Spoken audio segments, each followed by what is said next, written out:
Morning and welcome to the Capital Gang. I am Oscar Semoyamsoke, and this Saturday morning, an ideal appropriate weather for listening to radio as you lie in or conduct house chores or simply begin the weekend. In the studio, I have a jazzy Honorable Semoju.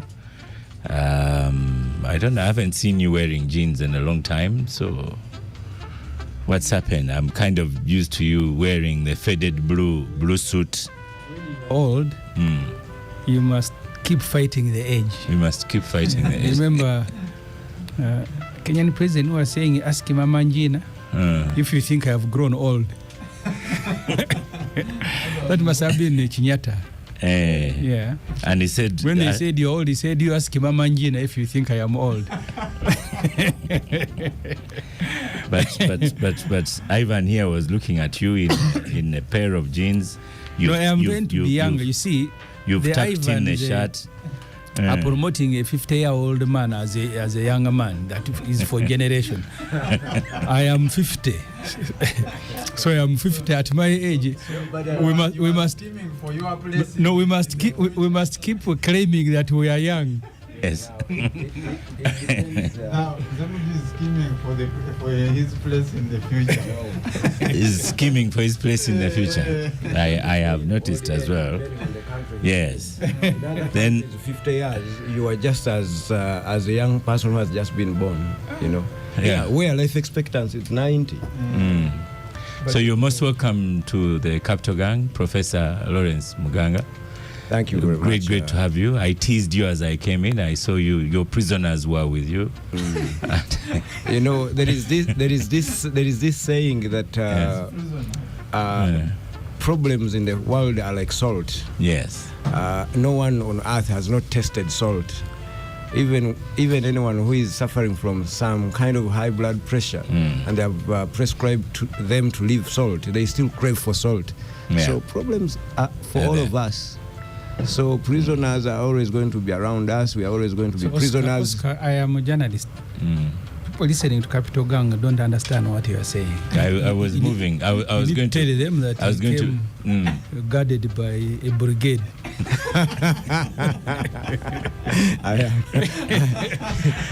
Listen. I am not a member of UPDF. But have your issues been sorted? Do you feel more secure these days? I've always been. You know, if you're not a thief, and if you don't wish anyone bad, and there's no way when you're going to feel insecure.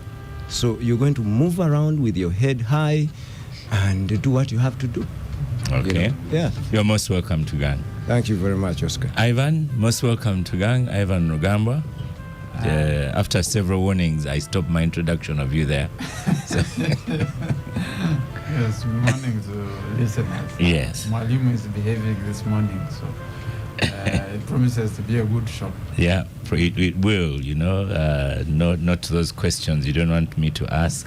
The right questions, the wrong questions, man. Anyway, so exam results are out. P7 results were released something like 3 weeks ago. Officially, they're beginning school next week, and S4 results were released. So probably they'll be starting school a week later or so. And you've penned an article, January 17th, Professor Muganga, proposal to abolish UNEB exams. But let's start with the good news. Performance, was performance good in your opinion, in either P7 results or S4 results? If you go, of course, by the policies we have in the country, and you're going to measure the success, how those policies are really being implemented, if they are successful. So the fruits you're going to see are the results.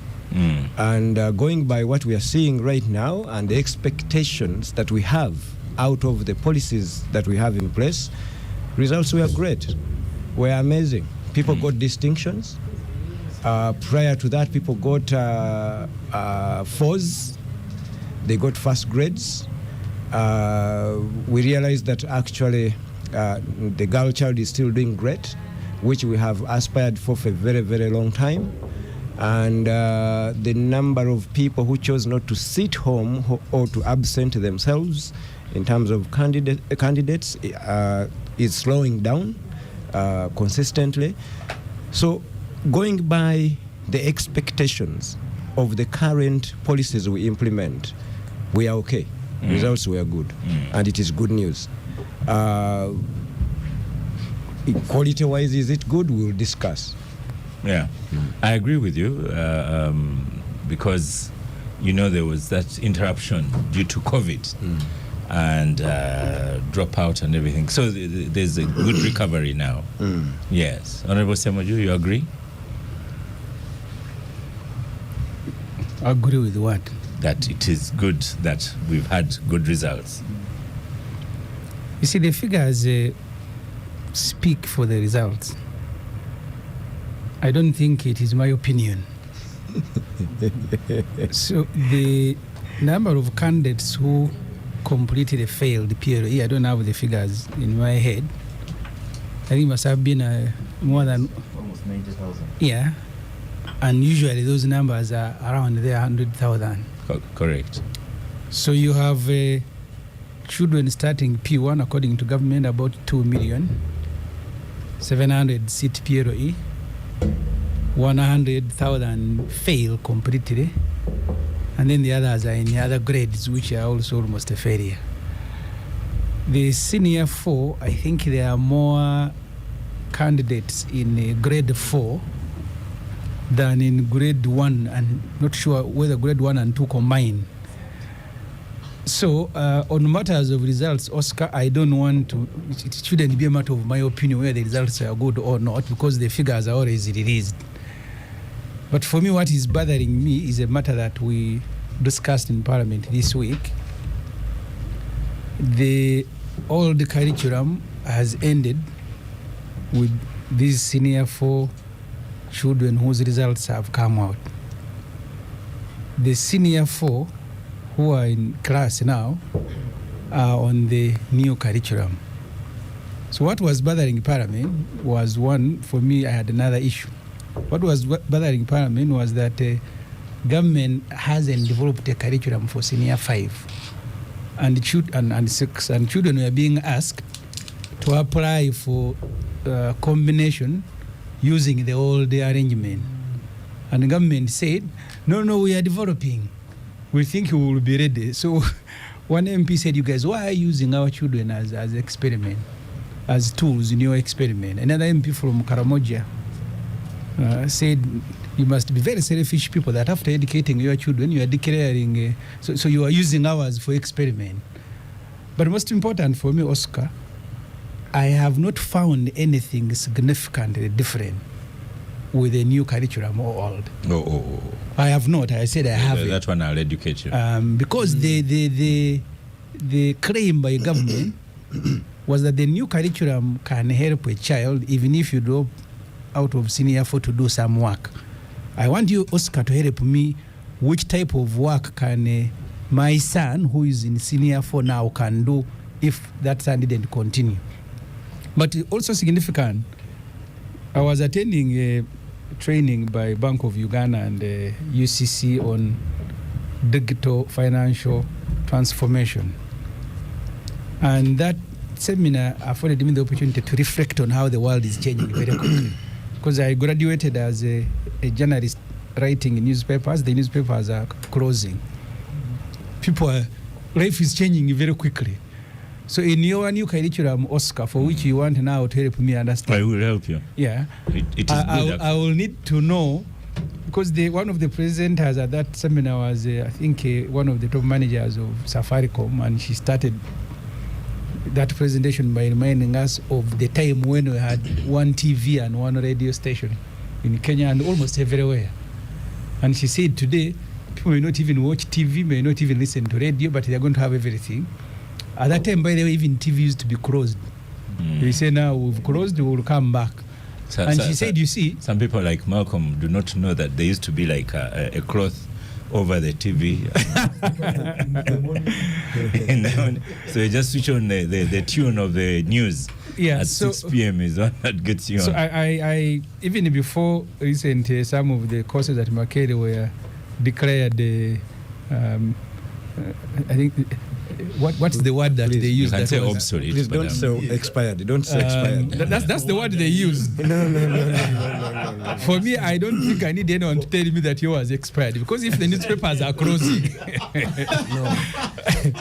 and I was schooled and graduated in writing newspapers. Yeah. So the point for me, beyond what the complaint of the MPs that the new curriculum is not ready, yet children are about to see it and are being asked that please fill forms to apply the same old way of combinations at A level, an area where you can also help.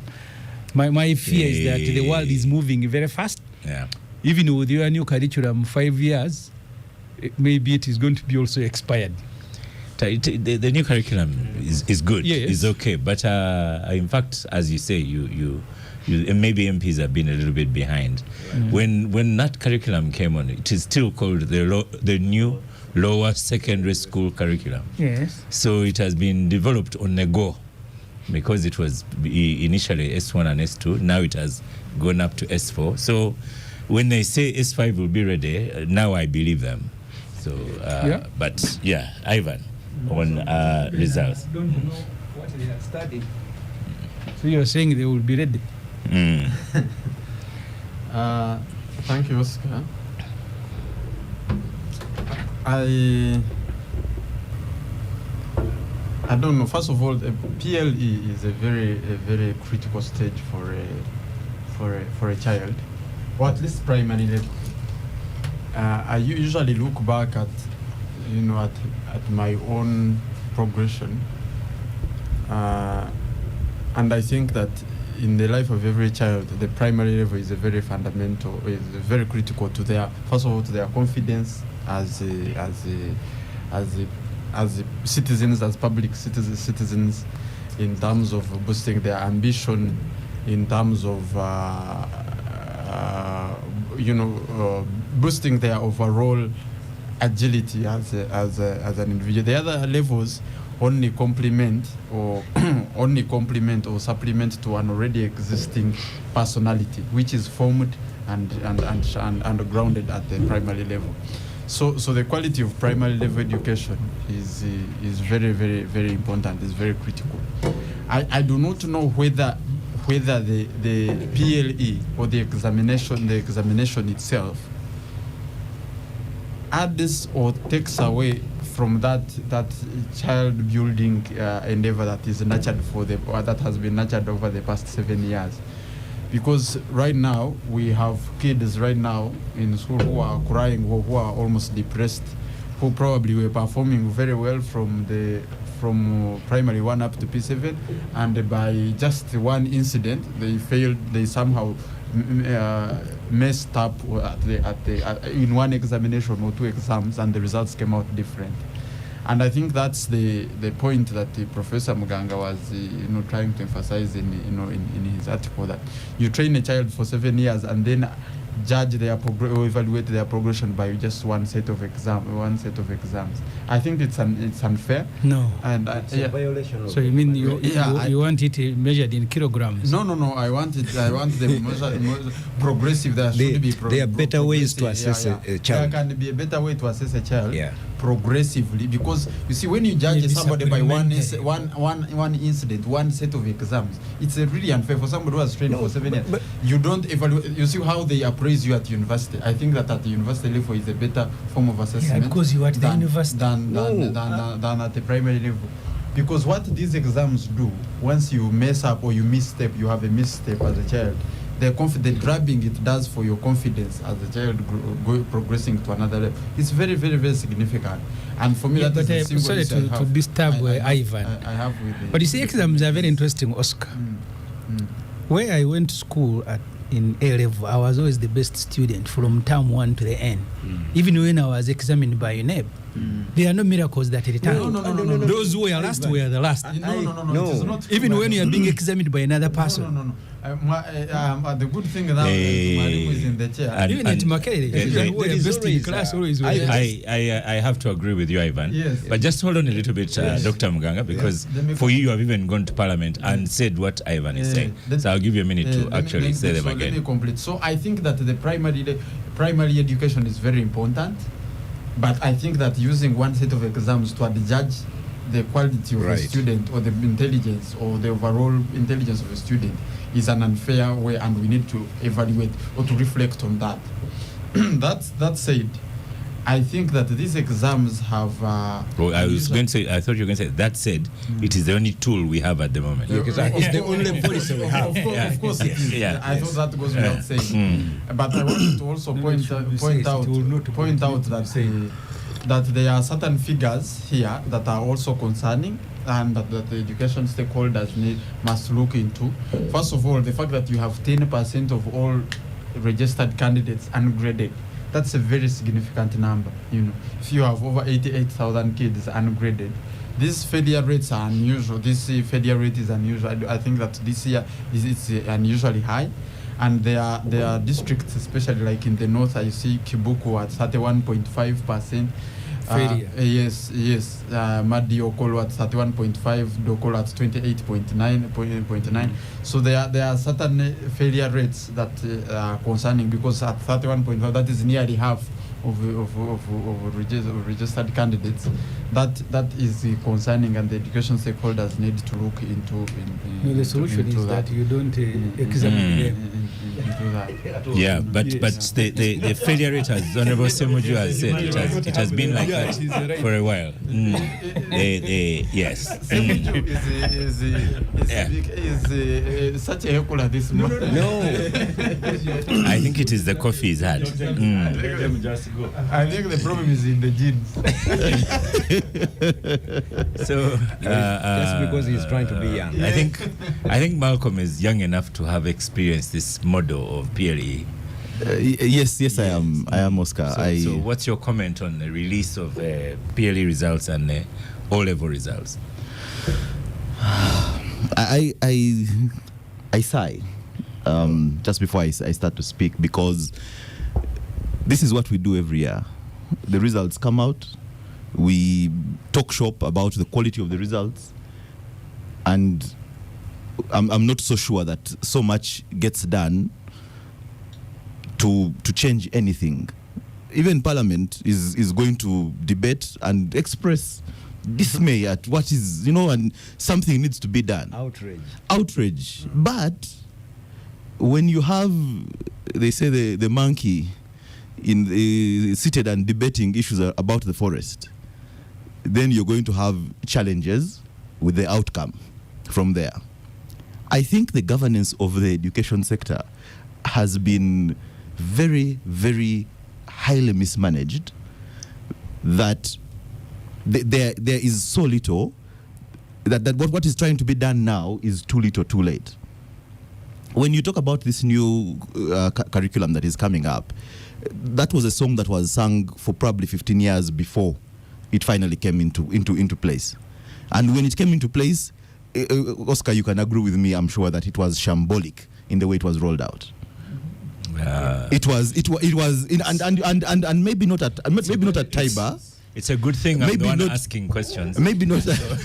And I'll say this, because I was working when it was rolled out. To any question. When it was rolled out, I was working squarely within the education sector, supporting human rights work within the education sector, and society judges us. Well, we are judged by how we treat the least of us in society. That is where the values are determined, not the best, because those ones will always be praised. The way these things were rolled out in the rural schools, they dragged teachers, government school teachers, and took them to, I think, about 5 different centers, and just over 2-3 days told them go and teach. They delayed the opening of the school term so that they could, everything seems to be done haphazardly. So they're all learning. They're all learning the new curriculum at the same time.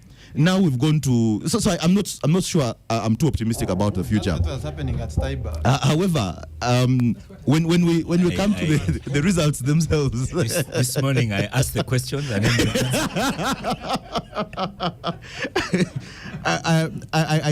when we come to the results themselves, the primary school results were not as good as those for last year. There were reasons given. But again, going back to the list of us, when you look at enrollment, I think Honorable Semunju called it, said it was at 20%. It was at 2 million. I have percentages: a 91% enrollment at primary level and a 51% completion. As long as that is where we are, we might not even need to be debating the results themselves, because we are debating those of a certain few, and then again you have 100,000 of those who are ungraded, so they are not going anywhere, so to speak. which reduces even for S4. Then S4, you have S4. about 300,000 that About sit, that 400,000 that move to yeah. Failing completely. And so where do we find the solution if not to overhaul? And if this step-by-step curriculum is an attempt to do that, I think we are doing a very poor job. I don't know how much evaluation has gone into what has been done so far. If we are going to now move to senior 5, senior 6, I don't expect it to be any less shambolic. That's what we seem to be very good at. And we will put all these niceties around it and say, we are trying, something is being done. But honestly, when the policymakers are struggling, I remember there was an article in the press recently about how parents, how many Ugandans are being corrupt because they're trying to amass wealth to take their children to other schools, other countries to study from there.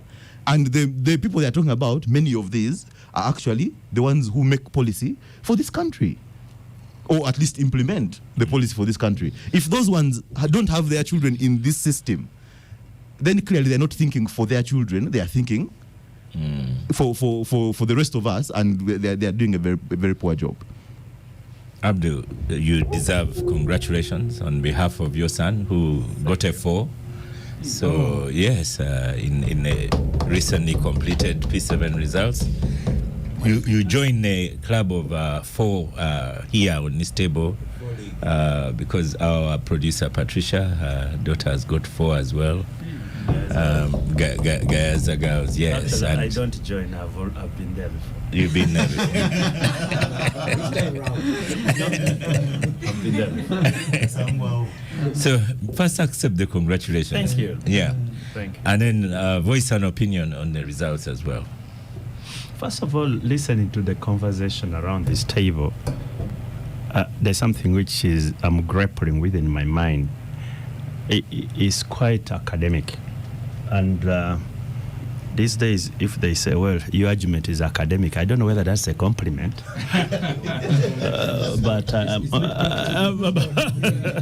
So I see a little bit of theories and so on, and we are going through that.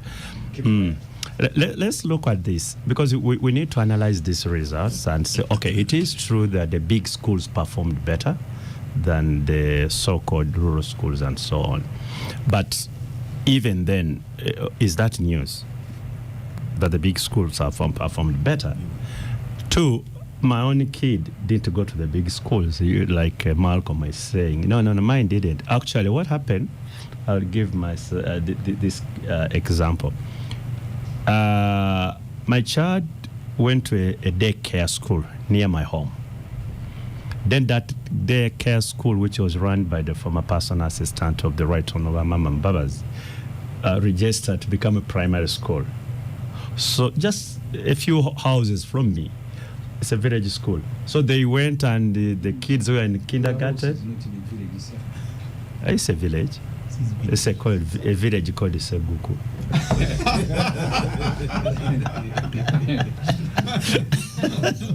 So they graduated from kindergarten to primary one, continue until. So it is not these so-called big schools and so established schools, no. But nonetheless, the boy got a 4. So it is possible that you can't be in such a school and then you perform better. And when you analyze those results, because yesterday, good enough, it was a public holiday, and I was trying to look at the performance district by district, schools by schools, and you could see a little bit of difference. There were little good grades down and so on. So is there some improvement? I must say yes, when you look at the figures, because they are there for everybody to see. What I don't agree with is for somebody to say, this judging people or examining people at P7 is wrong. I never got a first grade myself at primary 7. The reason, I just became playful in the last year, but I'd been doing very well. And that's where the second grade ended. When I went to secondary school, I rediscovered myself, and I did well, and I did well all the way. So if somebody has been judged at P7, first of all, even progressively, you could look at his results from P1, P2, P3, and so on.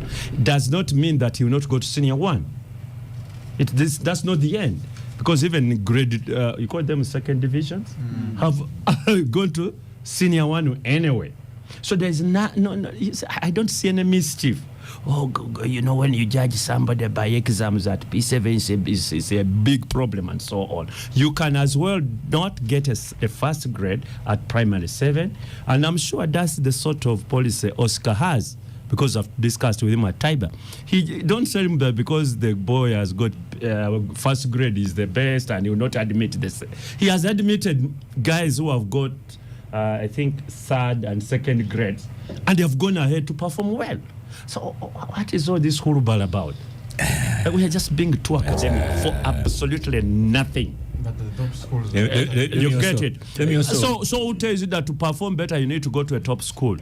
Oscar, When he finishes, I'm coming to you. Let me answer the question. Yes, can he help us understand why schools sit somewhere and engage themselves in a selection process? Not all schools, some schools do. No, the so-called best schools. Some schools do. If you are talking about a selection process, if you have got more people who have applied, what do? Then you have only 150 positions. Yes. That's your capacity, Yeah. and 800 people have what? Have applied. So what do you want to do if you don't have a selection? What happened to first come, first serve principle? No, you cannot do that. Please. No, let me tell you. But let me tell you. They are very determinant of what happens in the child's life. I think now this is pure academic, as I was saying. Pure academic, as I was saying. Because but Abdul, just a second, Oscar. This is not academic. I wanted to do law at Makerere. Yeah. Yes. We applied Oyamene. Yes. I went to do mass communication because I missed it so he wanted me to, because I was the first, so Makerere gives me law, and that's how they are giving courses. Really, this is ridiculous. It's very ridiculous. I mean, you cannot say. You say whoever comes, you. So come on. Let's That's not academic. Just hold on. Abdul, let me first also give you information. That's not academic. Let's first have Abdul on microphone, then we'll get Dr. Mla. But Abdul, let me give you information. Sure, please do. To get a senior 1 place is becoming tougher and tougher, even with the first grade. No. Please take note of that. Anywhere. It depends where. Anywhere. It depends where. School that advertising looking for children. Yes. It's not anywhere. Yeah. Everywhere. That reinforces what we are. They're everywhere. Your score defines Your future. and money. So what do you want? And Okay, give me the options you have. And secondly, Abdul, let me also tell you. Hold on, Abdul, also let me tell you. I know the boy, your son. So the school contribution was probably about 35%. The home contribution was 65%. Any boy or girl who watches the news at home already has a big step towards passing the exam. Yes. So please take that into consideration. Okay, can I ask one thing? Can anybody become a doctor? No. Why? Yeah. Because whoever is interested in becoming a doctor, he can be a doctor. Because you are the first one to be a doctor, so we train you to be a doctor. You're comparing apples this to oranges. Very ridiculous. I think so. This is extremely ridiculous. Those are apples to oranges. Can anybody, because he wants with the right education, my brother, can anybody become a pilot? And so, well, they are the first to apply, They are trained. and therefore we train them and they fly us. It's true that some people Oh, come on, you people. Abdul, that's what pirate schools do. Right. Anyone. So, Prof, let me first come back Anyone to who can you. be an economist. You have. Oh, there's one.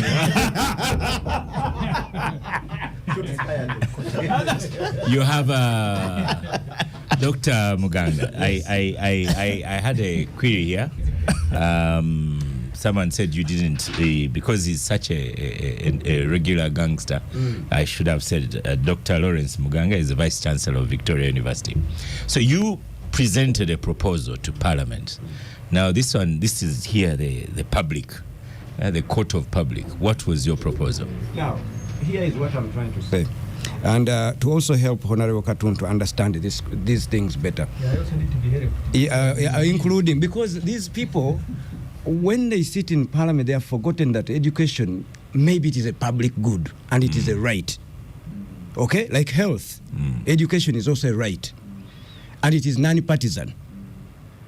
All right? So I am also disturbed. These are the characteristics of a developing world, where even people spend hours discussing results, examination results. In countries we aspire to become like them, countries that help us, we are looking up to them for help, they don't run this nonsense of exams from PLE to UCE. Do we want to believe that we are better than them? Or our children are more prepared than innovators creating Honorable Semuju's phone that he's busy scrolling right now? And for us, we can only assemble, even if assuming we even have an assembly plant somewhere here. So we have to appreciate that there are certain models that don't work.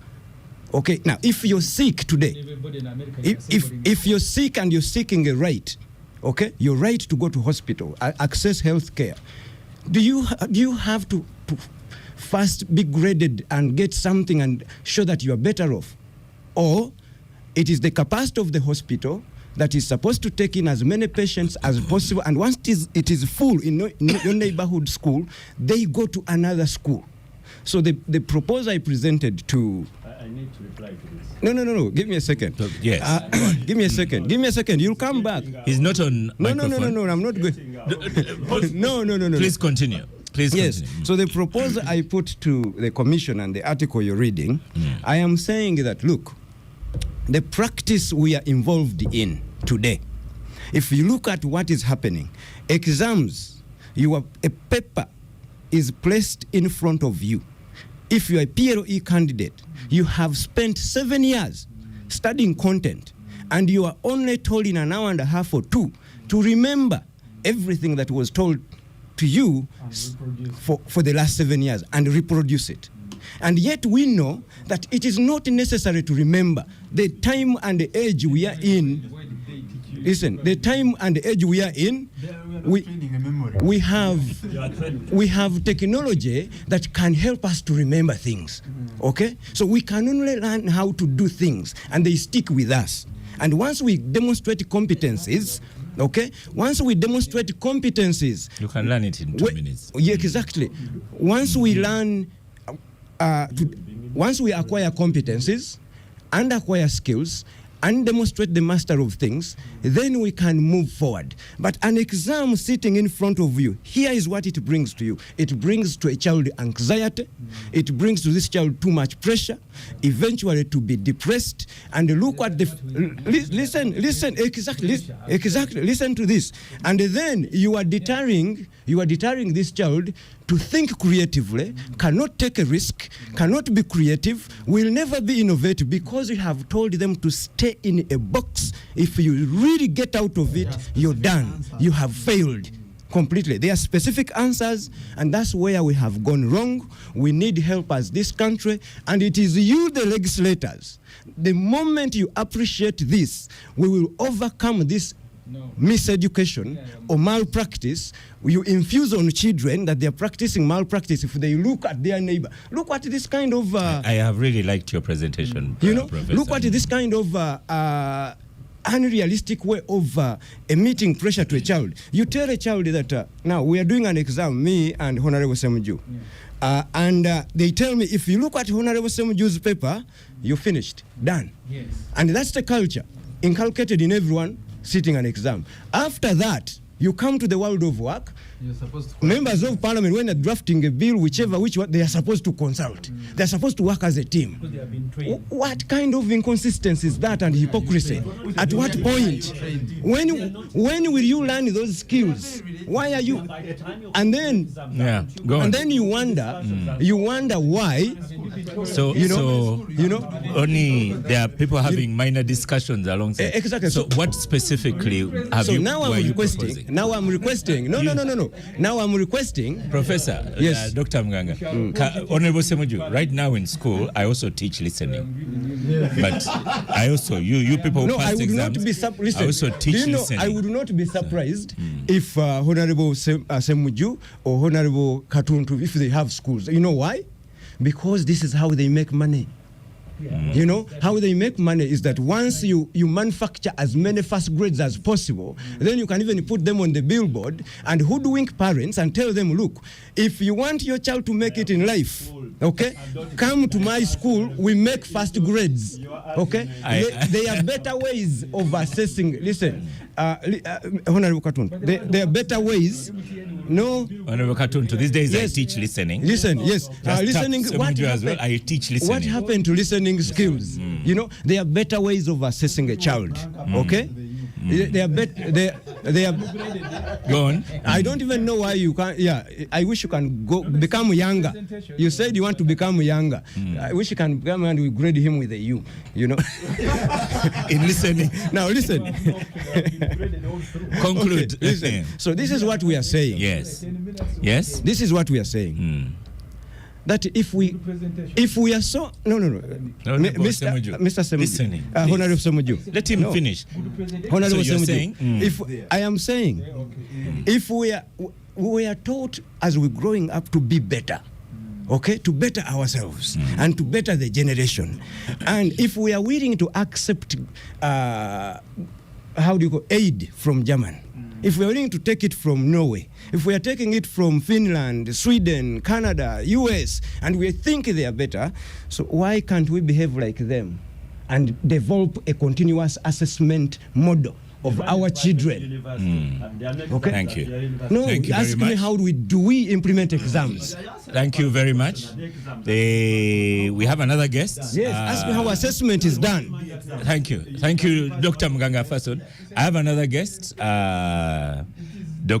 Mumuza, one of our favorite economists. Dr. Mumuza is in the studio. What's your take on the results, Dr. Mumuza? Oh, results are results. And what an interesting discussion here. The world all along needs to be graded. We even mark roads. This is left, this is right. I want to believe my colleague here went through an interview panel to become what he is, and they were graded. So Abdul, listening. So there must be, I think also understand one thing, that I'm not saying there shouldn't be assessment. Yeah. These people, I don't know which world they live in. We are saying assessment is going to be different from what The is exam- being done. the exam is- torturous assessment that we The have. exam is part of the assessment. Assessment is broader. Assessment is broader. You listen, guys. We have all gone through this. Even you are examined. Now, assessment is part of the exam. By the time you sit P7, you have not faced UNEB. You were assessed by your own school and teachers. That's why they moved you from P1 to P2 to P3 and elsewhere. I sat my P1, primary one. I actually never sat primary one leaving examination, if you can put it that way, because I was sick in hospital, suffering from malaria. But I was promoted to P2 as number 2 in the class, based on what I had been doing throughout the year. So that's assessment. That's continuous Now, you listen. Listen. I only have your Listen. microphone on. Assessment is broader than just an examination. But you cannot do away with examinations. And I hate this thing when I hear academicians in this room and elsewhere saying a child in P7 is subjected to remember all they learned from P1. Now, there are certain building blocks. In P1, you are learning the letters of the alphabet, how to shape letter A, how to write a word town, and then how to write a sentence. Now, P7 is not going to examine you on those things, but you need those basics. We teach mathematics, addition, subtraction. So in P7, I am assuming you know all that. And I have a problem right now teaching in a university where I find students should have learned the demand curve, which is something they learned in senior 5. So I'm not going to teach it here. Now, that does not mean I'm assessing you. So part of what you learned along the way is building you for that final exam. And the final exam is only checking whether you appreciated the concepts. And is not examining, but without that basis, without that basis, you are going to have, and I will give a simple, can you listen, please? You are listening to. Can you listen? Continue. It's on your microphone. Let me just end my point. Yeah. Towards the end of last year, a plane crashed in Colombia. I don't know how many people followed.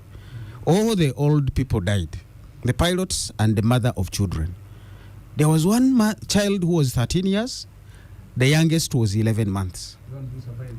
The ones who survived and stayed in the bush for 40 days in a Colombian jungle full of pythons, poisonous plants. How did they survive? Their own parents said those children will know what to do in that jungle. Memory. They knew which plant is poisonous. They knew which snake is poisonous. They knew how to keep themselves. So this whole thing of you are being taught to memorize things being demonized is not a bad thing. How do we go back to our homes? You have to memorize certain things. So you want to get back, don't blame and say we are being told to memorize and then remember. That's part of life survival. That you need to remember 2 looks like this, 3 looks like this. So I find the people who want to jump out of examinations really being not even academic. Because there's no academician who would say do away with memory. Okay, so just let's get a pecking order of speaking on this one. As I tell you, Dr. Mumuza, many people use Google Maps to go home. You just type in whatever and it takes you home. Yes. So it can even tell you which area has traffic. But let's start with Ivan, Malcolm, Lawrence. The good thing, you have overtalked even off even off microphone. You have overtalked. That order alone is being informed by memory. It's very interesting, Oscar, Yeah. that Go to the microphone, Ivan. This conversation is divided across the table. There is the upper side for so if this was a debate, it would be very interesting. But one thing that The good thing is you have 3 teachers on the table. Go on. one thing that professors, that Professor Muhumuza, Dr. Muhumuza, and the other side are getting wrong is nobody is saying no to exams. First, for the record, all of us have been examined. Okay, Ivan, no one heard what he said, so continue with your... I only have one microphone on. Okay, yes, okay. Nobody is against exams. In fact, all of us are examined. Even at university, the model I was advocating I call for- it the currency of students. Exactly. That's Even your currency. Even the model for me, the university model I am advocating for, has examinations embedded. What we are saying is that there should be no one definitive exam that determines whether you progress or not. Because you see an exam today, I might fail. But you wait. But he's going to lose his. Is that every child must continue. That's the policy. Yes, but the UPE is not the national national model. So what we are saying is that there should be a model that continually assesses a child. You see, the overall intelligence or overall capabilities of a person cannot be determined in one single exam. We are saying that a person has different strengths. Over the years, or over a period of 4 years or 3 years, there should be a set of tests, a set of assessment models that are taken to cumulatively determine which person progresses to where and not, rather than just one single set of exam of 2 hours determining whether all the 7 years I have done have been meaningful or no, or not. That is the point of unfairness that we are talking about.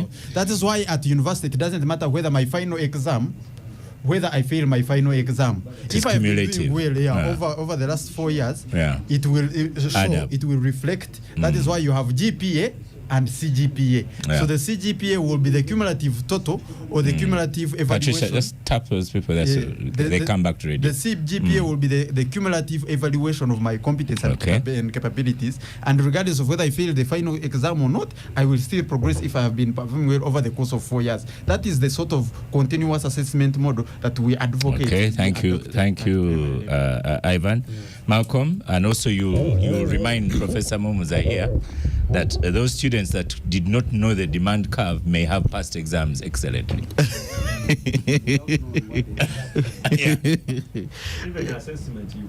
Go on. Yeah. Yeah, I know. I was saying earlier that I seem to have been conscripted into this axis here. I subscribe in part. I'm not the extreme where Ivan and Professor seem to be. I think that there is need for us to change how we assess. And I think on the other side, you can be able to agree with that there's a need to rethink how the assessment is done. The assessment is important. But is it done in a way? Honorable Abdul just confessed how he was a very bright student, and in primary 7, he played the games a bit. Hold on. He played games a little bit, and because of his playing, he scored a second division. Now he woke up. In fact, maybe Malcolm, you should tell him if you play about in this day and era, you will not recover to the level of this. That's exactly where I'm going. Your playfulness at primary 7 might have cost you a first grade, but you still had access to a certain school, which still got you to wake up and then become the successful man that you are today. Now the students, the pupils who are serious, who wake up at 4 a.m. and sit this and study to sit these exams at P7 and score 6. Their parents have to go and look for 4 million shillings to go and apply, to apply, not to get, but to go and apply to go to senior 1 in a particular school. Why? Because that is the school where they need to go. How was that coming? No, because no, because and this is why it has come in, because my understanding is that we need a more wholesome change to the system. I'll give an example that parents wake up. Parents wake up at 4 a.m., 3 a.m. to drive kids across town so that they can go to a particular school where they're going to get a particular kind of education and hopefully get access to a particular kind of secondary school, having been examined in a particular and scored a particular kind of grade. How can we improve access to quality education? Access to quality education such that whichever assessment you're using, hopefully some kind of middle ground assessment, but whichever assessment you're using, that you have equal access or relative equitable access to quality education in whichever part, for example, in Kampala, whichever part of Kampala you are in, that you don't have to drive from one corner across town to another just to go to a particular school. These countries to be brave like Katuntu that professor is talking exactly in the neighborhood. Exactly. The countries that professor is talking about is those countries have school districts where you register your residence and you can only take your child to a school in that district. Period. This place of crossing, but me I have to go to Kampala Parents. Where do you stay? In Mukono. I will take my child to Kampala Parents. That doesn't work. Why? Because there is a Kampala Parents kind of quality school in Mukono, and that's how you equitably give access to primary education. You have spoken well. Let's stop for a break. Now. The Capital Gang on 91.3 Capital FM. Capital Gang on 91.3 Capital FM. Oh, welcome back from the break. What a hectic break. I don't know. I don't know if Things were breaking in the break. Yeah. So people even stood up. So I don't know, you listeners at home, if you also had a hectic break like we had here. So let's arrange for 2 minutes for the people who are going to speak next, then we change topics. So Honorable Abdul Katuntu, Honorable Ibrahim Semoju, Dr. Mumuza, and then finally Dr. Muganga. We need to listen to him. No. he has given me his time. But he has given me his time. No. I invited him. He's the guest that was invited. I know. So you'll have last word on it. So begin. First of all, it is not true that when you are examined at primary 7 level and you don't perform well, that is the end. That's the end. No. What they are saying at this level, this is purely your performance. You've performed and you're in grade 1, what they call grade A, grade 2, grade 3, grade whatever it is. And even at that point, you can go to senior secondary school to senior 1. You may not go to the school of Budo or one of those, but you'll go to another school. And from there, if you are so brilliant, you take it up from there. So this thing about, it is first come, first serve in a school, it is so ridiculous. I've never heard of it. Why? No, you said it. It is not my invention. Some professor said, what happened to professor to first come, first serve? And we are saying, look here, you as a school, you have only 100 places left. You have 600 applicants. You must find some sort of formula to admit. You get some criteria, and that's what happened. So that's let me tell you, that should what we call education is about quality. That's education is quality. And let me tell you, there are people who don't qualify to do particular thing because they can't. Okay. That is why not all of us can be doctors. That is why not all of us can be pilots. I want somebody to say, look here, any pilot can fly me. I will not jump on that sort of plane where you have a pilot, Muganga, say, okay, these things you don't have to memorize and so on. You are not on the order paper, Ivan.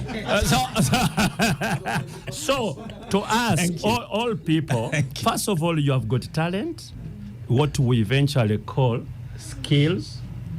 Then you must acquire some through education. And you must have capacity really to acquire, remember, and some are part of it. It's like when I'm going home, not all of us must go through a GPS to reach our homes. Thank you, Abdul. Others can straight drive from here to our home. Abdul, I need to disabuse you of that notion. You get Division 3, Division 4, you are finished. In Uganda, Uganda today. No, that is wrong. Let me tell you why. Now, okay, let me ask you. That is what they have been saying, that it is now, wrong. Let me tell you. Everyone should get a place. I'm going to give you an example. Let me disabuse your Oscar. There is a district called Kaliro here. You get it? Have you heard of a school called Budini SS? Now let me tell you the results of Budini SS. They sat 320, 199, 200 go to first grade. But you've never heard of it. Just in the village there. And the guys here are those one you are talking about who go to grade 2, grade 3, and so on. So please, some of you are being academic, really. And it's wrong when we are discussing this because we are talking about our own lives we live every day. Today you are the one who's academic. Honorable Semuji, you are now on your 2 minutes, sir. You see, first, his argument is worth being listened to. Whose? But I think whose argument? Professor, the one who says Dr. we need Muganga. to change the way we assess people. But for me, Oscar, in this world, I want someone to tell me this, and then I'll immediately join his side. That the content of our education,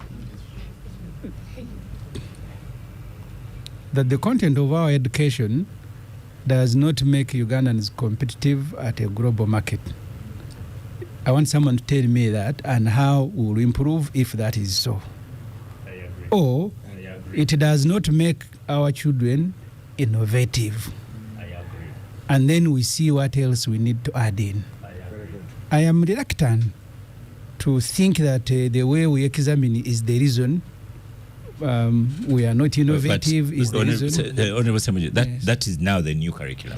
That's what I was telling you, that it's good.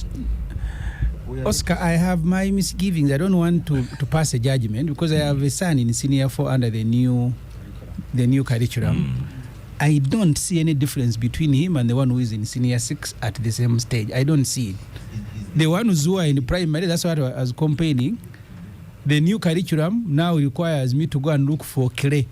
They are doing things we are doing at home without being taught in school. And that is the new curriculum. You bring clay, you bring this. I don't know whether that's new curriculum. I have said that the new thing I see with primary is that now my daughter tells me I want clay to do this. That's an innovative school. Yeah. So that innovation is what I will need to be helped.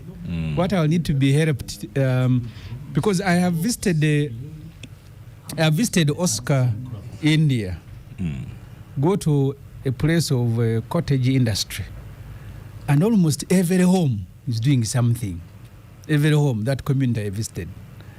If you go to China and you visit an area where they are doing tailoring, and the schools in that community are also. I didn't visit the schools, but I visited the community. You'd have seen it in the schools as well. So for me, those are the things that I want to hear. The teachers, apart from schools like yours, the teachers have interacted secondary with. Curriculum The teachers have interacted with actually tell me even the basic material that they need to train children is not provided. So material is not there, but we are here celebrating the new curriculum is going to change things. The other day when I sat on the Committee on National Economy, we get a loan to improve technical schools and went around from Mukono to Tororo to Soroti to everywhere. We reached a technical school in Tororo. They are teaching students how to repair something. It's a course in repairing vehicle, and there was no vehicle, not even one, at the college where they are teaching children to repair vehicles. And then under the new curriculum, because where is the old one is theoretical, even the new one is theoretical. So when I complain, I am genuinely complaining. You see, to tell me that now I'm teaching you to repair a vehicle and then you draw diagrams and I get a degree, a certificate, and I go home. I don't see. I want someone to show me the difference. Take me to a school that this is now a model school. The materials are available. These children will leave senior 4. They can do for you a shirt or a trouser. I don't see it in any school in Uganda. Let's stop pretending.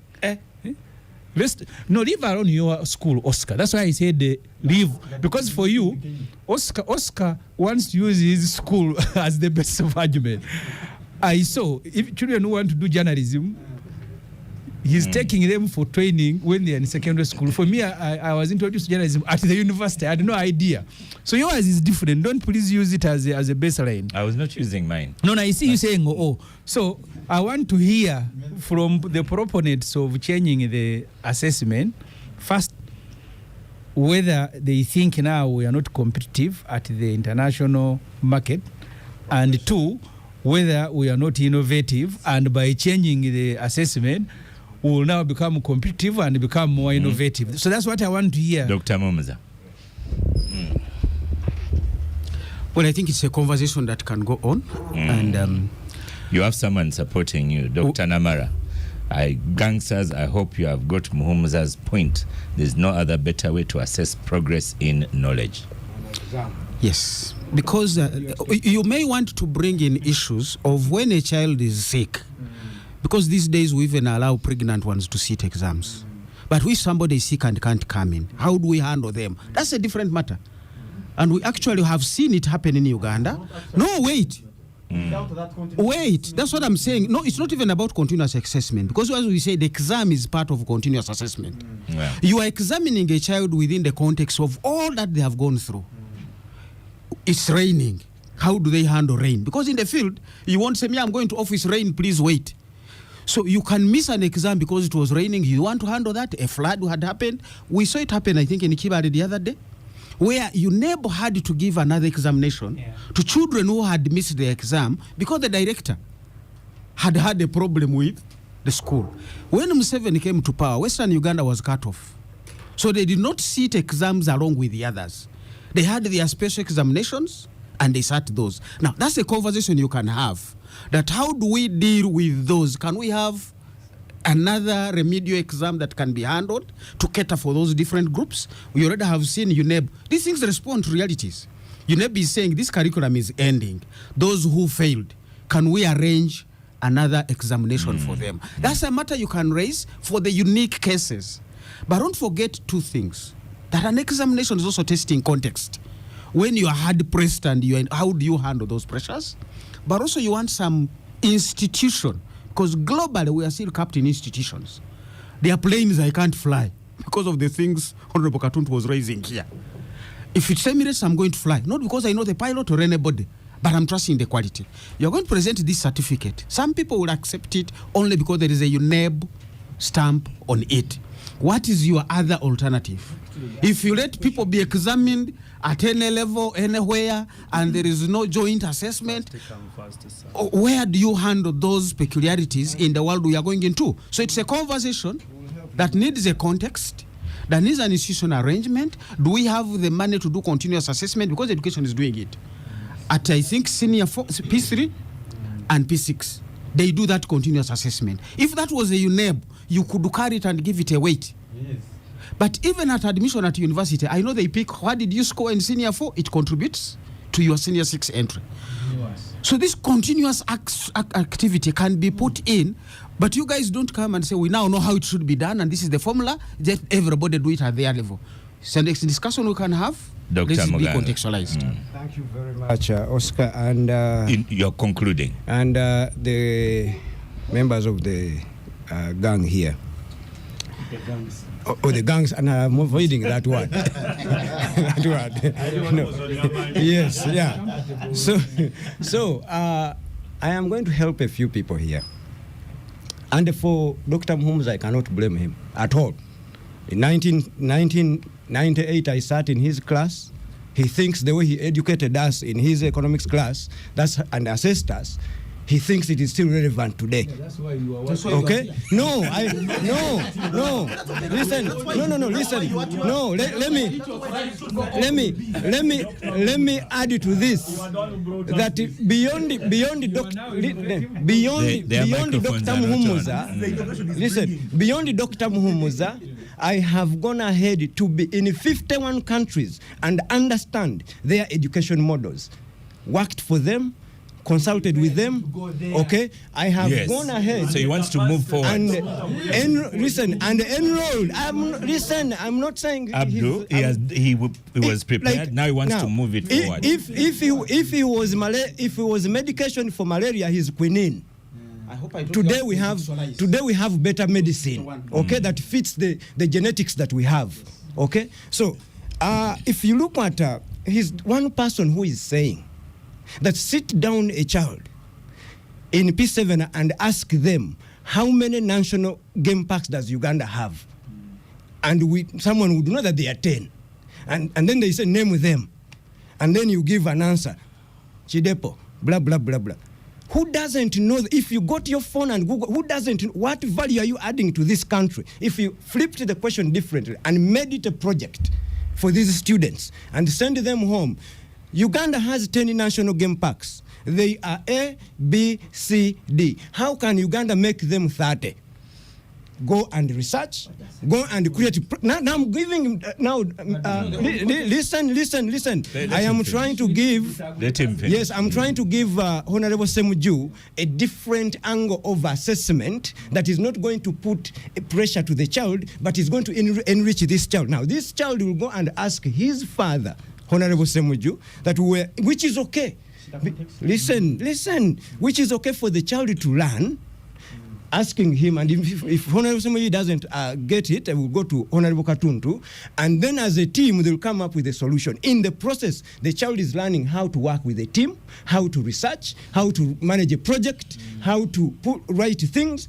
But I am here with people like Honorable Katuntu, who are still advocating for even handwriting skills, well knowing that no employer in this world is looking for a report that is handwritten.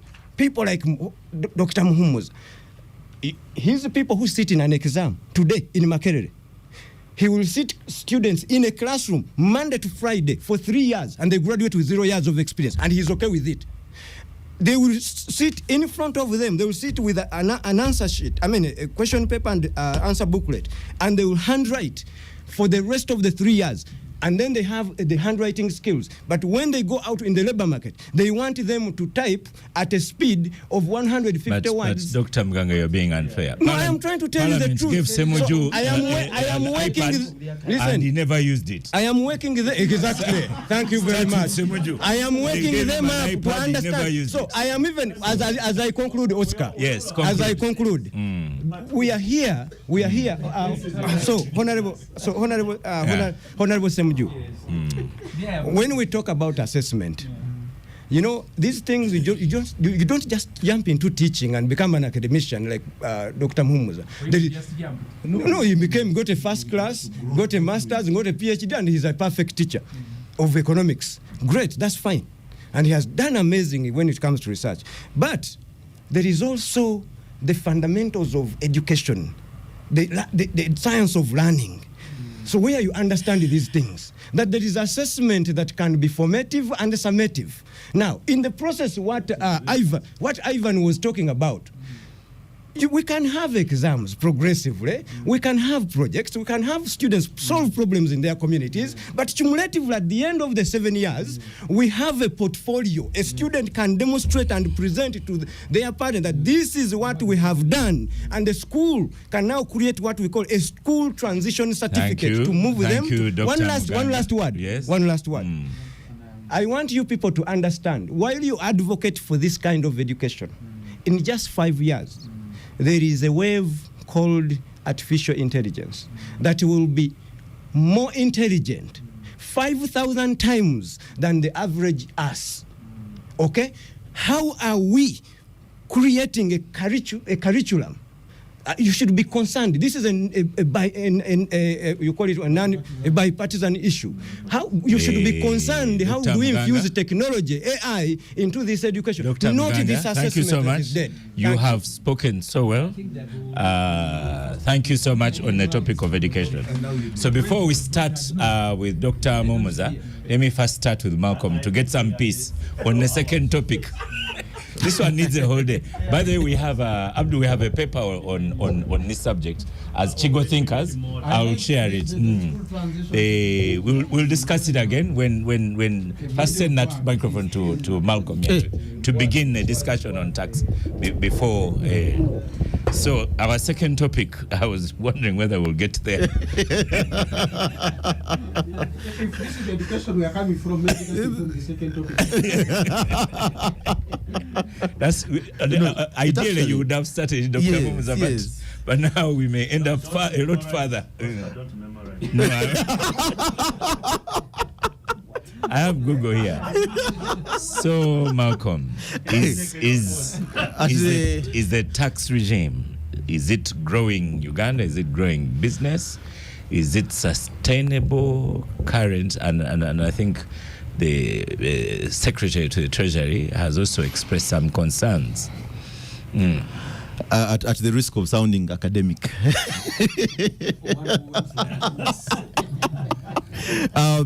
Oscar, I think that the concern that is coming out now just speaks of the boiling point that we are at. We are at the precipice, really. And probably that's why even the more unlikely of people are now, but he probably had said some of these things before he wore the hat that he's wearing now. So to hear them from him now is a breath of fresh air. But I think that there are just a couple of challenges, really. For me, I'm just going to stick with two of them. And the one of them is the way in which the government is trying to grow its revenue. The over-reliance, I think, on I think what the economists would call, or the tax people would call, consumption tax, as the primary basis for revenue, ends up, it's an easy way to collect tax. Certainly less expensive. Everything is deducted at source, and you're able to collect easily. The population grows. There's a lot more consumption, but it then begs the question: who is consuming, and how do you improve their capacity to consume so you can improve your capacity to collect? And that probably then takes us to certain innovations that could come in to be able to expand and create more efficient ways of collecting tax, more efficient taxes to be able to collect. It's very difficult. It's very difficult to discuss the tax regime without discussing politics, because the political economy, as it may be, is so infused. When you have, for example, and I'll say this from the human rights perspective towards tax, so tax justice. How are we looking, for example, at the level of incentives that are being given that lose this country over $100 million a year in terms of what is lost in terms of tax, and what is the benefit? Marginal at the moment, I think, but what is the greater benefit that is being sought, and are we on our way to get there? I don't know if and I'm happy to be schooled, if there's been evaluation of the tax holidays, the tax incentives that we give, and there is a clear demonstration, the statistics people, Ivan, will share, whether there is a clear demonstration that we are on the path to where we want to get to with all of these, because right now it just seems to be an attempt to create some kind of white elephants, that there's development happening, there's investors coming in, they are getting all these packages. There's no proper follow-up on whether they're actually contributing to the economy, they're actually employing as many as they say they will employ, investing as much as they say they would invest, and because that is exactly what would then translate into an economic benefit. So I think by and large the current tax regime is stifling business.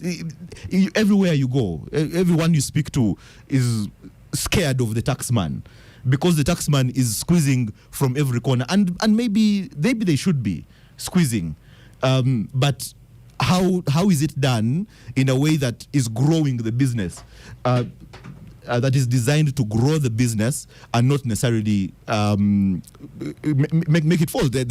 I recently was engaging with a gentleman. He's Lebanese, and he runs a supermarket. He's done so for the last 8 years, and his first interaction with the taxman was about 6 years ago. Physical interaction. He had been paying, but then they came and assessed, and when they assessed, they decided he should be paying a lot more. So they go back and forth through that engagement, and by the time he became my client, and we are trying to engage with URA on this, his tax bill had really grown. He looks at the content in the shop, looks at the tax bill, agency notice on his accounts, and he says, you know what, Malcolm, if I can pay you your legal fees, I'm going to fold and go home. Now, this is one person. Investor. One investor, small-time investor, hasn't benefited from those holidays and the like. But that is the state that a lot of Ugandan investors Find are in. themselves. Yeah. Ivan.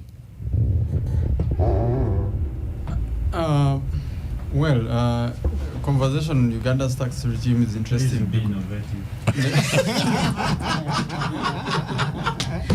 Abdul's microphone is switched off. But it shows that, But go to the- that he has been in a class. Yes. Yes. Yeah. We shall examine him. Yeah. So, a conversation on Uganda's tax regime is interesting because every other day, I think Uganda's tax to GDP ratio now, I think Dr. Mumza will correct him, is it around 13? Is it around 13? 12, Yes, around 13%. And the debate has been on. That's memorizing 13. Yeah. Debate has been on how to improve that figure, which means how to get more Ugandans into the tax bracket. That conversation means that there needs to be an incentive structure for people to formalize, for businesses in Uganda to formalize. Over 30% of Ugandans, Oscar, are in the informal sector. Go on. Over 30% are in the informal sector. So many of these are resistant to formalizing because of the tax man. The end result of that is that you have a small taxable portfolio or taxable population, which then URA is overtaxing because they have failed to find out ways to innovate ways of bringing more people into the tax bracket. So I think that the vision of URA should not be on how to maximize tax, but on how to expand the tax bracket. And that expanding the tax bracket requires reasonable incentives. Ugandans are very enterprising people, and I think successive reports have shown that it is one of the most entrepreneurial countries. The downside to that, what is often no. Go on. Enterprising. Evan, go on, please. Yeah. So, but what is often unsaid is that what is often left unsaid is that over 90% of those businesses do not survive even to celebrate their first birthdays, because of the vagaries, first of all, of the sector, but also because there are no sufficient protections, state protections for such enterprises that enable them to grow, to reach a level where they can formalize and then contribute meaningfully to the national economy. So that is a conversation that needs to happen. And I think, unfortunately, I don't feel convinced that URA is doing sufficiently on that aspect. I have seen sometimes when this conversation comes up on social media, URA handlers, communication handlers, responding, for example, telling people about some of the tax incentives and what. But those remain technical details to be discovered. They are not out there in the public. So there is insufficient also tax education. There's insufficient tax education in the wider public to be able to show people, to actually convince people that, look, the tax regime is actually there to facilitate your growth and not to stifle it. So the default relationship between the Ugandan and the taxpayer is not that one of collaboration or cooperation, but it is one of how do I do it. So every business looks at how to do it, the taxpayer, because rather than the legal word is evade. Avoid. Okay. Avoid is the legal word. Yes. Okay. I don't know which one is evasion and avoid. Evasion is illegal. Evasion is illegal. Avoiding is yes. So the taxman, the problem is that URA is always finding more ways to extract more and not giving back. To the broader. Malcolm said that's where the politics comes in. They don't have power to give back. Yeah, but I think that if your mission, that is now you're arguing tactically, but if you're a strategic tax body and you know that you are the foundation of this economy, then you must think at a strategic level to say, look, beyond and one critical thing to emphasize what Malcolm said is the issue of the tax holidays. You know, most debate in this country or in many African countries focuses on corruption and this and the small monies that Ugandans that steal or that the office misuse their offices and all. The broader conversation, which is more consequential, is the question of the holidays and exemptions, because these benefit mostly multinational capital, which means they bleed the economy, and yet there is no systematic process of appraising whether the beneficiaries of the tax holidays and exemptions are actually delivering on the targeted benefits that inform the holidays and exemptions. Let's awarded to stop them. for a break, Ivan. After the break, we'll go to Dr. Mumuza and continue the discussion. The Capital Gang on 91.3 Capital FM. The Capital Gang on 91.3 Capital FM. Welcome back from the break. This is the Capital Gang. The break wasn't as heated as previously. And Honorable Semunju says, let me give you some figures before Dr. Mumza comes on microphone. Yeah, because so go ahead. We've done the budget framework paper, which is maybe the first stage, the mock towards the exam, towards the completion of next year's budget. Yes. The Minister of Finance told us in Parliament that first URA projects to collect about 29 trillion point something next year for the budget. They are going to almost collect the same amount because the tax collection is going to grow by just 286 billion. And that's why those of us who sit on the Committee on Budget, we queried this, because even when Uganda was under lockdown, tax collection grew by 2.1 trillion. The next year it grew by 4-point-something trillion. Next year it's going to grow by just 286, which is less than 1%. So the argument was, why isn't tax collection growing? Because throughout the last and the other financial year, URA has not been meeting their target, forcing government to go and borrow. And that's why for them, whether it is through innovation or not, they must knock at your door, Oscar, because the pressure is too much for them to get the money. So the budget of Uganda is 52 trillion, but you project to collect just about 29, but even that 29, you don't correct it. And next year, I've told you, during COVID, tax collection grew by 2.1 trillion. It is now growing by just 286. So that's why URA has got to be, I thought I needed to say that, Oscar. But if you can allow me to conclude my thought on this. Yes.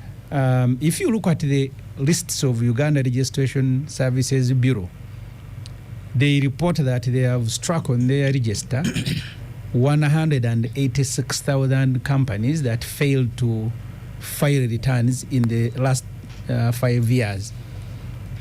I haven't looked at a specific list explaining the closures of businesses for me to know that the closure has been occasioned mainly by URA closing or by demanding taxes. But I have also looked from the small businesses I have done. I have been very angry with URA. I saw the president making the same argument. If I have not paid taxes, I think URA must not come and close me before examining why. Because sometimes I have even failed to pay salaries and other obligations because the business is struggling. So you can't find a person who is dying that needs medicine, and for you, the solution is to kill him first. Yes. Because for me, I think that's what URA has been doing. That they find you struggling to survive, you can't meet this obligation, and they say we are now taken over, we've even brought a staff there, you have not been paying taxes, and in 2-3 years they close you and walk away. So that is burying a person alive. So it is personal. I have gone through this in a private business I was doing. So I thought for me, those are, for now, we'll do Oscar before you bring the expert. Dr. Mums. Well, I wish I was the expert, because in these conditions, like he has put it, context is everything. And that's what I wanted to share with my former student here, who's still my student. That context is everything. You can visit 51 countries. Uganda is not those 51 countries. The context of Uganda can be different. When you give this child and say, and really I'm building the point here to transition well, how can we grow Uganda's national parks and you send them home to their parents? You're assuming there is even a parent, there is a learning environment in that context, and Uganda is really like that. Tax is a function of mainly two things. Size of the economy, and that we normalize it by saying tax to GDP. So America, big economy, must find bigger taxes. Uganda, small economy, you will find small taxes. But the other major part that drives taxes is the structure of the economy. If your structure of the economy, as they are saying, is informal, you cannot behave like the formal ones. You need to take that into context, even as you are designing tax policy. Now, this does not mean the informal people don't pay tax. They do. The water they drink, the water they use at their homes, there is VAT on all these kinds of things. So there's already a wrong notion that formalizing businesses and the economy is what will increase tax revenues. That's wrong. Because the tax collection is basically either income tax, which can be personal or business, and for businesses that make a profit. And I think that's where Honorable Muganga context is very, very critical. Before you come to this business, I may not have records and I have not paid taxes. But even if I had my records and you looked at them, you too will agree with me that you were right, because in any case, you made no business profit. But now to just jump in and close without knowing the context of why did this person not pay taxes is missing the point. Now, the others are consumption taxes. And in Uganda, do you know anyone where they've looked at the records and agreed with them? Now, people don't even have the records. And it can be very complicated to create those records because you require an additional either accountant or cost, which people are trying to avoid. But now some apps are coming in that can help a business person to say, what did you buy today? Soap, salt, I paid rent there. And the app will somehow create some accounts for you. We are going to move there in those spaces. Now, understanding that context is critical for us to even set the target for URA. Quite often we set a target for URA saying, what is the tax to this year? 52 trillion. How much are the donors giving us? 8 trillion. How much do you expect from this? Now the balance must come from URA. You are really giving URA a nightmare of getting a tooth of a crocodile. It's not an easy thing to do. So that context needs to be informing even the targets you are giving URA. And once you do that, then you are able to say, can I scale down my budget from 52? That's number one. Two, you already have a structure of the economy where the tax revenues are not speaking to the real, supporting the entities that grow the economy for you to tax more. A big portion of our revenue collection is going into debt service. That is not speaking to the current needs of the economy and the businesses you are seeing. A portion of it is going to go into areas that we call preconditions. You are going to spend money on security. Most of the security operations do not pay tax. But they are an enabler of these businesses we are talking about to perform well and pay taxes. We also have incentives where Uganda has locked the bulk of its money into what we call stock, taxes on the floor. If you exited this building, it will not pay any tax. What pays tax here is the rent you pay, and why we call it rental tax. So for most of the buildings in Uganda that are not being used, it is stock. And we have seen a lot of that in land, in real estate, even in government investments. Now, if you get that context, planting trees. If you get that context on the ground, then you will begin to see that the flow in this economy is so small, and it is only the flow that you can tax. So you are not even going to get tax to GDP like Australia, like the UK, because for them the bulk of their GDP is actually moving around and performing, and in that process can be taxed. So context is something we have missed out. I don't want to blame URA necessarily. They have their own inefficiencies, so I don't want them to go off the hook, but they are not entirely responsible for the low tax revenue. Now the policy is where you want to go back. Who gives them the target? But also tax is supposed to be developmental. Don't kill, as you say, the patient. I have told the people, even when you go to donate blood, sometimes they will say, why don't you go back? Your blood is little. First go eat, So you want to come and be developmental together, like their motto says, let's build Uganda together. So you want to get to this business and say you have arrears of tax for the last 5 years. However, you can't pay them and survive. How do we move forward? Now, URA is not a policy institution. That conversation needs to go back to finance. No. But URA must send that message. The president said common sense.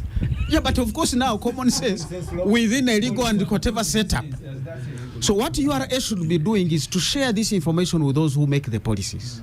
That I have gone out there and found businesses of these categories. Can we change the policy and see how do we address them? What is calling an agency notice? The moment a bank receives an agency notice, the bank begins to encumber the owner of that account. I have had a case of a friend who really gave an EFRIS invoice. URA receives it automatically and sent an agency notice on the person's bank. 1 year down the road, the person hasn't even been paid on that invoice. But because of the agency notice, he couldn't transact on his account. He went and borrowed money from a bank to reactivate his account.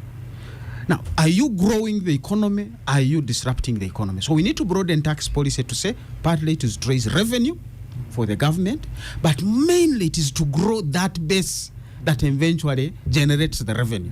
And that is more than URA's task and mandate. It goes back to the Ministry of Finance. What policies are we making? How do we handle the unique peculiarities within the context of the Ugandan economy? Thank you. An advisor to the Minister of Finance. Yes, I was going to say exactly that. He's an advisor to Minister of Finance. We are saying sometimes it takes time for people to learn. That's why examinations are after 7 years, after 4 years, after 4 years. Those processes are ongoing. They will take time. We wish we can expedite them so that these new innovative ideas Now, are adopted. they are not learning. No, they are learning, but sometimes, as we say, you need to change the law. Now, changing the law is not something you do every other day. You need to change the structure of the organization and the corporate image and the people who collect the taxes. This will be completely different. You remember COVID? The LDUs were beating us up until over time they were retold. So these are processes. You don't want to lose track of them. But this is why we're saying the innovative learning. When he was in my class, today I examine my students on what even hasn't come. I'll teach them the Bank of Uganda monetary policy statement, the current one. And then I'll signal them and say the exam will be on the latest. So if the exam is in May, keep looking for the latest of that time. But what I've taught them is how do you respond to what Bank of Uganda is signaling? And some of them, we don't know how the Ukraine is coming up. Tea factories are closing in Fort Portal. Partly, fertilizer cost has gone up. Reason, Ukraine and Russia, because that's where the bulk of the world's fertilizers have been coming from. So our education system is not that bad if we can manage. And that's the creativity you want to bring into the URA implementation. Or taxes on inputs. Now those taxes are going to go down because those factories have gone down. Dr. Muganga, yes, this advisor of Minister of Finance. Yeah. But does he, because he says there is the conversation is there, does he see any progress for the students? Certainly there is progress, but as I've said, sometimes it comes slowly. The response of government is a monster institution. You have to go through cabinet, you have to go through parliament, some of the things, you have to go through a number of other places. No. That might even make it more complex. Abdul, Ivan. No, there is little fraction, but it's coming up through. But Dr. Mumza, Ivan is seated in Ofono Pondo's chair. Now the things you have mentioned on this radio show, next time I'm going to move you to the other side. At least for he today. told you he got caught in that axis. I don't know whether it's the axis of evil. This job confidently. You must first show you relate with the wider public, the concerns of the wider public. Yes. You're supposed to Abdul. First of all, just said Abdul. I don't know what to ask. The question, the topic is, can the tax regime sustainably build the economy? So even memory is not working. That was the topic. No. And when you lack a little bit of that, you don't look good. But you see, I am not a Christian, so I don't want to talk about the Bible, but even the tax collectors are mentioned in the Bible. You do, you are damned. You don't do, you are damned. Yes, it is all about taxation, is all about collecting tax, but as well as spending it. How do you, what they call a fiscal policy, how do you spend the tax you've collected?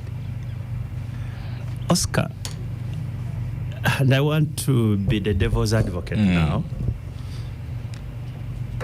The public demand on government has increased, has really increased. Every day on this talk show, in parliament, everywhere, it's all about public service. We want this, we want this, we want this, we want this.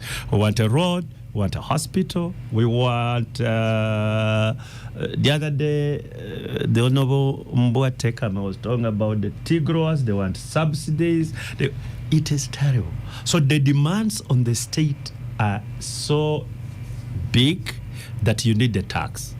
But how do you balance both? Because they are really contradictory. It's not that you have a fair taxation policy. To me, Oscar, taxation itself will not be bad if the taxes were doing what they are supposed to be doing. But you pay the tax and you end up looking for money to do what the tax is supposed to be doing. That's where the problem is. And are businesses closing? Of course businesses are closing. Is the issue about tax? Partly. Because one has to investigate how many companies are surviving their first birthday. Is it because they have been taxed? Or they are just free to do business anyway? And how do we have companies that, smaller companies that have come up to do business sustainably? That's where the problem is. If you don't have businesses, where are you going to collect the tax? And if the population is not doing well, meaning to increase their consumption, because the majority of the taxes we have is what Malcolm was talking about. Consumption what? Tax. Because that's where somebody goes, is like Oscar, he's rich, or Professor Muganga, he wants to drive a Mercedes-Benz. And he knows the tax on the Mercedes-Benz of $100,000 is maybe 40%, which is $40,000. And he goes and writes a check, and he's very happy to have to pay that tax. So that's the sort of tax which, when somebody pays, he pays it when he's laughing. He's happy to own it. He's going to wear beautiful perfume, very expensive perfume, but nonetheless he's paying, and he's not complaining. Those are the sort of taxes we should be looking at. But for you to get those taxes, you need a vibrant economy where the consumption is high and people are doing very well. These sort of innovations, people think you just tell URA to do what is not possible. Not innovation, Yeah. You see, you have to grow business. There is no country which will collect tax without business thriving. So all our heads to be to put together and say, look, how do businesses thrive in this country? And then the rest will be automatic. Oscar, how many private schools do we need? We just need private schools all over the place. You pay the taxes. And by the way, you're not the one who pay the taxes anyway. It is us parents who are looking for good education, who consume that education. We are the one who eventually pay. You are just tax collectors. Though you go around and say we are the taxpayers and so on. You are purely tax collectors. It is the public that eventually is paying the tax. For the public to pay the tax and happen, it must thrive economically. So we need now... And when schools increase fees to pay the taxes, Abdu again will come and shout out. No, but we pay. It is us who pay. Do you pay our fees? It is us who pay your fees, whether at Victoria or to Taiba, and then you guys can pay the taxes which you've collected from the fees. So we go back, I think, to what Professor Momza said, and he has said it several times and so on. How do we get business thrive? And that must go now to URA. URA, you have got a very legal obligation and legitimate one to make sure that these clients of yours are having businesses that are thriving and progressing, not closing them down. It also goes to cabinet and parliament and all of us policymakers. How do we make sure that the businesses are thriving? Any country that is not looking at how to promote their businesses, we are doomed. We shall be here lamenting every day. Taxes, taxes, taxes, because people are not consuming. And once you have got a poor population that doesn't consume, forget about the taxes. You are just engaged in a classroom debate. Professor Muganga. Dr. Muganga, sorry, when I use the names, I should be accurate. You can even call me Lawrence. My mother, that's what my mother really knows. You wanted your mother to call you Professor? No. doesn't even know what I do. His microphone is off. So that means I came to this world and was given Lawrence, and I live called as Lawrence, right? So, but for me, how I look at these things, it's not really different from what everyone is, the picture they are painting. But I want to liken this to a metaphor of the cow, grass, milk, and then maybe the skin. And this is where URA is right now. It is overstretched. It is trying to milk a cow that is not really well fed. And eventually,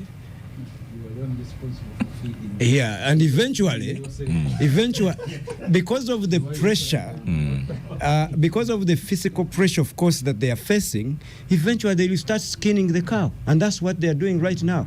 So that's why you're finding all these small businesses are shutting down, they are struggling, because they have to meet the target. But how are we getting this a little bit wrong?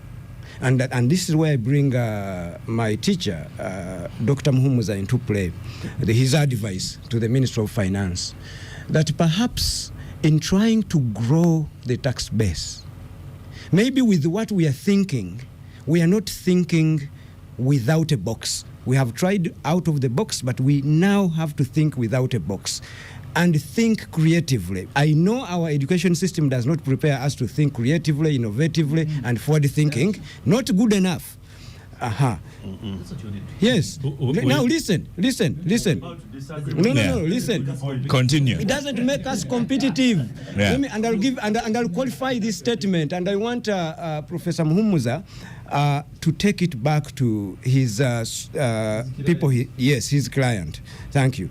That the client is listening. That while we are obsessing ourselves with taxing people or small businesses that can hardly even make ends meet, including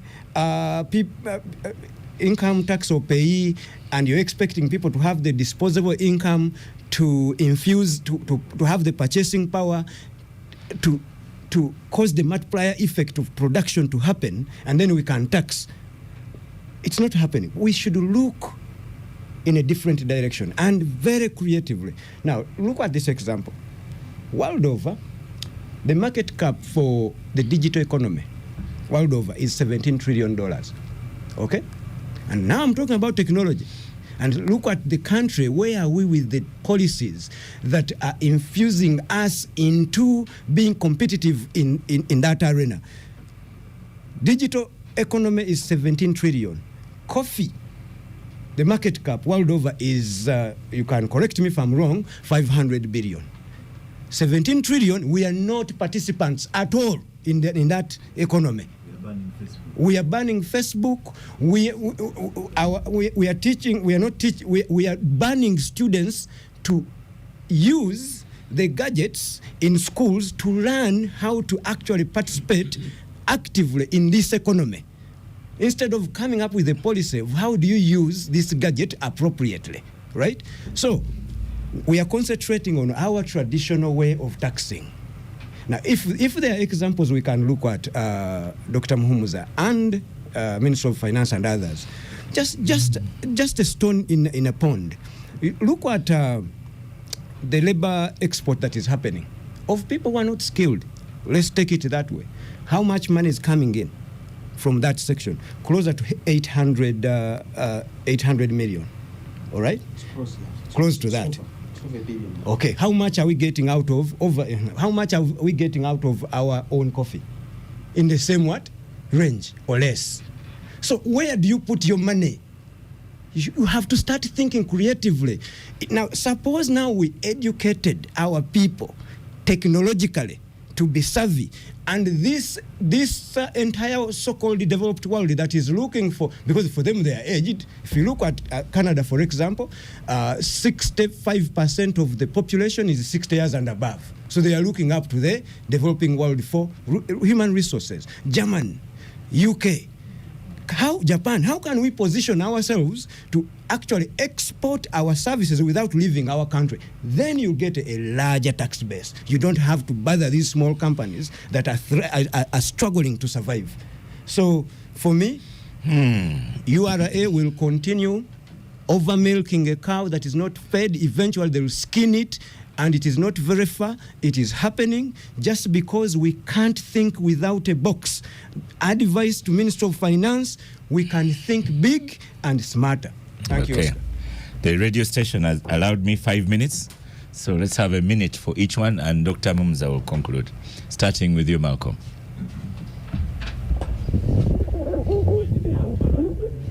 It's time. It's time. It's like, what do you call it in your 1 minute each, 5 minutes? 1 minute extra time.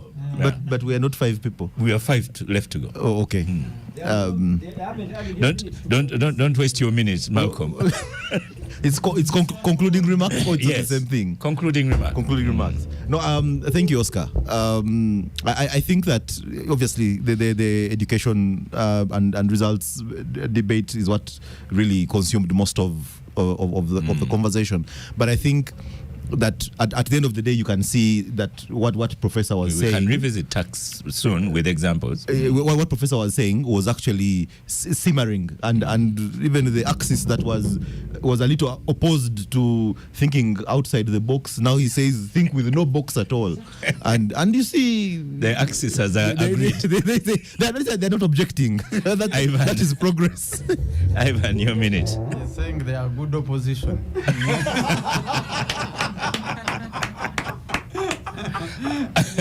Abdu, your minute. You don't even need to add anything on that. Abdu, your minute. It's not like you have to disagree all the time. When somebody has a point, you need to listen. But as Professor Moza says, context matters. So the context Professor Muganga is talking about, that I can appreciate. You see, the world all over, we are talking about technology today. First of all, that's not a brain anyway. You just have, that's basic knowledge now. That how do we move towards utilizing technology in terms of businesses growing. And by the way, we are doing something. Sesemuji is telling you what they were doing only yesterday. UCC and Bank of Uganda and so on. So these things are happening. It's not like that somebody is saying we are not doing anything. They are really happening because we are aware that that is the only way to go. You get it? It's not even thinking outside the box. Actually, that's thinking within the box anyway. We Chigo thinkers, we have an old paper on tax as well. Honorable Semuji, your 1 minute. Let me start with what's not the topic, but it's been discussed. I told the UCC and Bank of Uganda. By the way, someone, Gerald said, so Semuju, one of our most expensive public servants, i.e. MP, has confessed that he has ever dodged taxes. No, I didn't say that. Maybe he wasn't listening. Even if he was, he had his own problems about you. So just leave it at that. He has his own problems about Semuju. But how could you have even implemented that? I made an appeal to UCC and Bank of Uganda. You see, Parliament, the best is that you have senior six. Some people don't even have it, but you can join. Really? It's first come, first serve. According to so the government has divided Uganda's economy in sectors, including digital transformation. And I told them I am one of those who are ignorant about it. So if they tell me to cut money, I will first look for seedlings. So these things of ICT, I think I can think about them later. Yet that's where the world is moving. I think the trouble, very difficult to balance. You you want to collect money to finance government expenditure. And for you, the tax collector, you are under pressure. So you unleash that pressure on businesses, and some of them are going to collapse. Your minute is ending. Yeah, so when you look at the government policies, I don't know, but it's a government that is gambling. Okay. It's a government that is gambling, including with its professors like Professor Muhomuza. The good things he's saying here, they don't put them, because look at the budget they are doing, the amount of money they are going to spend on things that are useless, and every year. In fact, the first thing maybe is to chase the professors.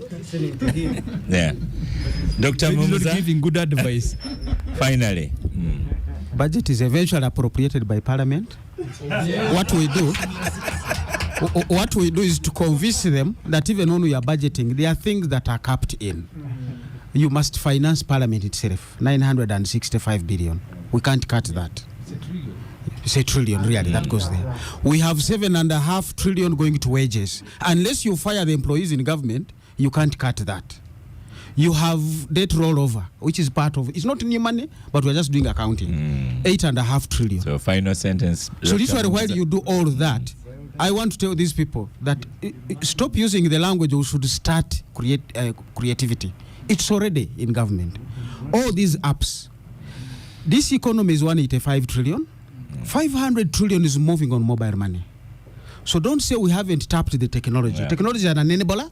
So you need to understand the context within which we operate if you are going to be relevant. So if you are going to be relevant to this discussion. Thank you. Star Cafe for powering the gang. Thank you.